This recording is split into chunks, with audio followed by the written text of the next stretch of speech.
DXRM 94.5 Radyo Supremo.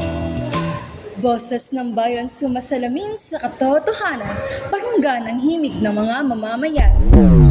DXRM, DXRM, radyo mo, malalapitan mo. DXRM, DXRM, radyo mo, malalapitan mo. Ang balitang ito ay hatid sa inyo ng Charmy Feminine Wipes at Sunmig Coffee. Hirap talaga maging girl pag walang feminine wipes. Di talaga fresh, lalo na pag nasa labas ka. Pag toilet paper lang ang gamit, nakakalalaki. Yeah, that's why I always bring Charmy Feminine Wipes wherever I go. It's pH balanced, hypoallergenic, alcohol-free, and antibacterial to keep us girls fresh anytime, anywhere. For freshness on the go, Charmy. Tsaka di ako cowboy, no? Sarap. Dati, nakuha ka sa unang tikim. Ngayon, sarap ay aangkinin. Bagong Sunmig Coffee 3-in-1, mas buo ang lasa, mas mabango ang aroma. At isang magna ang sarap and mild, original, strong, and extra strong. Tikman ang bagong Sunmig Coffee 3-in-1. Mas bagay sa'yo. Magandang araw, Pilipinas! Ito si Crizal Haos, maghahatid ng nagbabagang mga balita sa inyong mga radyo para sa unang mga balita sa araw ng Linggo, ika-5 ng Abril 2026. Tensyon sa gitnang silangan at ang winding down ng Estados Unidos. Dagdag pamasahe, suspendido. Pericab fare hike sa Dumaguete, iginikit ng mga driver. 3-term school calendar, aprobado na ng Economy and Development Council. Choco Mucho, nagpasiklab sa matinding laban sa PVL. Ransaf, tampok ang kilig sa fans. Para sa detalye, sa unang balita, nagbabalita si Michelle Rimoto. Pasok! Muling naging sentro ng atensyon ang tensyon sa gitnang silangan matapos magpahayag ang Estados Unidos ng posibleng paggupa ng operasyong militar laban sa Iran. Nitong Sabado, ika-21 ng Marso sa taong 2026, ipinahayag ni US President Donald Trump na sinasalang-alang na ng Washington ang pag-atras o ang tinatawag na winding down ng kanilang military operations laban sa Iran. Ayon sa Pangulo, malapit na nilang makamit ang kanilang mga layunin matapos ang serye ng bakbakan na nagsimula noong huling bahagi ng Pebrero. Gayunpaman, sa kabila ng kanilang pahayag ng Amerika, nanatiling mainit ang sitwasyon sa rehiyon. Naglunsad ang Iran ng mga bagong drone at missiles attacks sa Saudi Arabia at Israel. Kinumpirma rin ang mga pagsabog sa Tehran at ang tama ng missiles sa mga mahalagang posibilidad ng langis sa Kuwait at Qatar. Huwag uurong sa katotohanan, ako si Michelle Rimoto. Para sa balitang pambansa, dagdag pamasahe, suspindido. Narito si Crizal Haos, nagbabalita. Sinuspinde ni Pangulong Bongbong Marcos ang dagdag singil sa pasahe para sa mga commuters. Noong Marso 17, 2026, inanunsyo ng LTFRB ang pagtaas ng pamasahe, ngunit bago pa man ito maging epektibo, sinuspinde na ito ng Pangulo. Inutusan ng Pangulo ang DOTR para isuspende ang dagdag singil. Ayon sa kanya, hindi ito ang tamang panahon para itaas ang mga pamasahe. Dagdag pa niya, sa mga pinagdadaanan natin ngayon, gabay ng gobyerno ang kailangan ng mga Pilipino. Ngunit ang pagsuspinde sa dagdag pamasahe ay kinadismaya ng mga transport group na iniinda ang patuloy na pagtaas ng produktong petrolyo. Ani nila, barya na nga lang daw ito, pinagkakait pa. Ayon naman kay Mar Valbuena, chairman ng Manibela, laban bawi umano ang ating pamahalaan sa gitna ng krisis. Samantala, nangako ang Pangulo sa sektor ng transportasyon na bibilisan at palalawakin ang suportang para sa mga driver upang mabawasan ang kanilang hirap sa kasalukuyang sitwasyon. Ito si Crizal Haos, umarangkada sa inyong bandera. Magbabalik ang aming programa pagkatapos ng iilang segundo. Pag kailangan ng gamot, Huwag mahihiyang magtanong kung may right man ba ito. May right man ba nito? Pag may kailangan mo, huwag mahihiyang magtanong.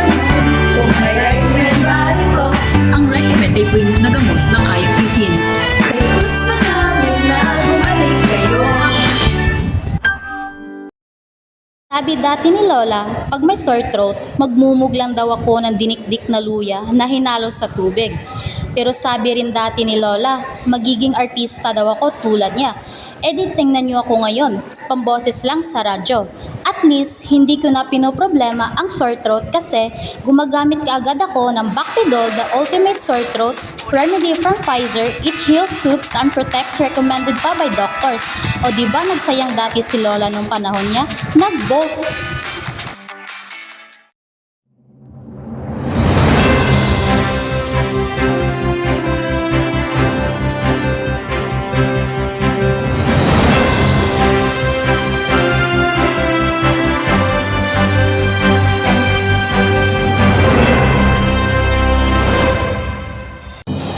Para sa balitang lokal, pwede ka fairhead sa Dumaguete, iginigit ng mga driver. Para sa karagdagang detalye, Marian Rose Locaberte, pasok! Umapila ang mga pedicab driver sa Dumaguete City ng dagdag na 5 pisong pasahe. Sa kasalukuyan, 15 piso ang minimum na pamasahe, ngunit nais nila itong gawing 20 piso dahil sa patuloy na pagtaas ng presyo ng gasolina.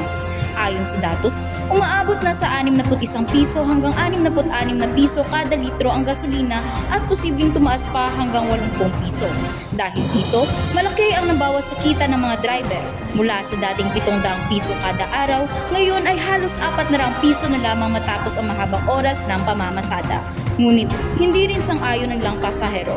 Ayon sa kanila, hindi naman nasusunod ang tamang pasahe at may mga pagkakataong wala ring ibinibigay na diskwento para sa estudyante, senior citizens at PWDs. Samantala, inaasahan ng isa pang malaking pagtaas ng presyo ng diesel at gasolina sa susunod na linggo. Posibleng umabot sa 130 piso kada araw ang litro ng diesel habang ang gasolina ay maaaring lumampas sa 100 piso kada litro. Batay sa trading sa Means of Plaid Singapore. Para sa wasto at tapat na pagbabalita, ako si Mariam Rose A. Locaberte, ang inyong tagapag-ulat. Para sa balitang pang-edukasyon, 3-term school calendar, aprobado na ng Economy and Development Council. Para sa dagdag na detalye, narito si Cherry Mitayon, nagbabalita. Aprobado na ang pagpapatupad ng 3-term school calendar na papalit sa kasalukuyang 4 na quarter na sistema. Isang bagong school calendar na may 3 termino ang ipatutupad sa mga paaralan. Ito ay inaprubahan ng Economy and Development Council. Ipatutupad ito sa buong bansa sa mga paaralang saklaw ng pambansang edukasyon. Ayon sa ulat, ang unang termino ay magsisimula sa Hunyo hanggang Setyembre, ang ikalawa ay Setyembre hanggang Disyembre at ang ikatlo ay Enero hanggang Marso. Layunin ng bagong kalendaryo na mapabuti ang daloy ng pag-aaral at maiangkop ang iskedyol sa iba't ibang pangangailangan ng mga estudyante at guro. Sa pamamagitan ng pagpapalit ng kasalukuyang 4-quarter system, hahatiin ang school year sa 3 mas mahahabang termino upang mas maging organisado ang pagtuturo at pagkatuto. Samantala, patuloy na hinihintay ang karagdagang detalye ukol sa implementasyon nito sa mga paaralan. Ang tinig ng katotohanan hatid namin sa inyong tahanan. Ito si Cherry Tayhon, ang inyong lingkod. Ang balitang ito ay hatid sa inyo ng Charmy Feminine Wipes at Sunmig Coffee. Hirap talaga maging girl pag walang feminine wipes. Di talaga fresh lalo na pag nasa labas ka. Pag toilet paper lang ang gamit, nakakalalaki. Yeah! That's why I always bring Charmy feminine wipes wherever I go. It's pH balanced, hypoallergenic, alcohol-free, and antibacterial to keep us girls fresh anytime, anywhere. For freshness on the go, Charmy. Tsaka di ako cowboy, no? Sarap. Dati, nakuha ka sa unang tikim. Ngayon, sarap ay aangkinin. Bagong Sunmig Coffee 3-in-1, mas buo ang lasa, mas mabango ang aroma. At isang mug na ang sarap and mild, original, strong, and extra strong. Tikman ang bagong Sunmig Coffee 3-in-1. Mas bagay sa'yo.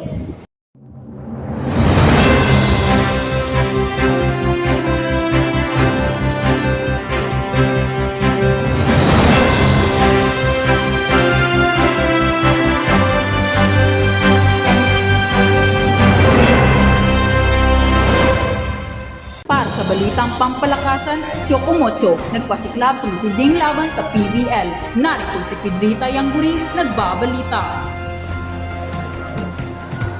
Nagwagi ang Choco Mocho Flying Titans laban sa Zeus Coffee Thunderbells sa 4 na set sa Premier Volleyball League of All Filipino Conference noong Marso 19, 2026. Nakuha ng Flying Titans ang panalo sa unang set at natalo sila sa ikalawang set. Gayunpaman, agad silang bumawi at nanalo sila sa ikatlo at ika-4 na set. Ipinakita nila ang kanilang lakas at disiplina upang masiguro ang panalo sa laban. Naging best player of the game naman si Cici Rondina matapos magtala ng 24 na puntos mula sa 21 attacks, 1 block at 2 service ace na naging malaking ambag sa tagumpay ng koponan. Sa ngayon, wala pang inilalabas na opisyal na schedule para sa semifinals, ngunit inaasahang magpapatuloy ang aksyon sa mga susunod na araw. Iyan ang balita sa larangan ng palakasan. Ako ang inyong tagapagbalita, Pedrita Yangguri, kasama ninyo sa bawat ulat at pangyayari. Para sa balitang panglibangan, Ransaf, tampok ang kilig sa fans. Shella, i-istorko. Pasok! Abot langit ang kilig ng mga solels o fans ng dambalang Ransel, Joseph Marco at Ren Escanio matapos ilabas ng Viva One ang opisyal na trailer ng nobelang May Husband is a Mafia Boss mula sa Wattpad Originals. Ang serye ay pinangunahan sa direksyon ni Fifth Solomon. Kasama ang iba pang mga aktor, naganap ang media press conference sa Viva Cafe, Quezon City noong 18 ng Marso 2026 alas 4 ng hapon. Nakakuha ang trailer ng halos 6 million views at pinupusuan ng karamihan dahil sa galing ng pag-arte ng mga aktor. Ang mga eksena ng dalawa ay nagpukaw ng kilig at kumain ng maraming positibong komento mula sa madla. Dagdag pa, kinilig din ng mga fans sa sagot ng dalawa patungkol sa kanilang relasyon sa screen. Mapapanood ang serye sa Viva One simula 11 ng Abril 2026. Matatanggap na tinig sa likod ng balita, ako si Shella Istorco. Mula sa buong pwersa ng DXRM, yan lang po ang mga balita sa oras na ito. Ang programang ito ay hatid sa inyo ng Bactidol at Rightmed. Sabi dati ni Lola, pag may sore throat, magmumug lang daw ako ng dinikdik na luya na hinalo sa tubig. Pero sabi rin dati ni Lola, magiging artista daw ako tulad niya. E di tingnan niyo ako ngayon, pamboses lang sa radyo. At least, hindi ko na pinoproblema ang sore throat kasi gumagamit kaagad ako ng Bactidol, the ultimate sore throat remedy from Pfizer. It heals, soothes, and protects, recommended pa by doctors. O di ba nagsayang dati si Lola nung panahon niya? Nag-bolt! Pag kailangan ng gamot, Huwag mahihiyang magtanong kung may Rightmed ba ito. May Rightmed ba nito?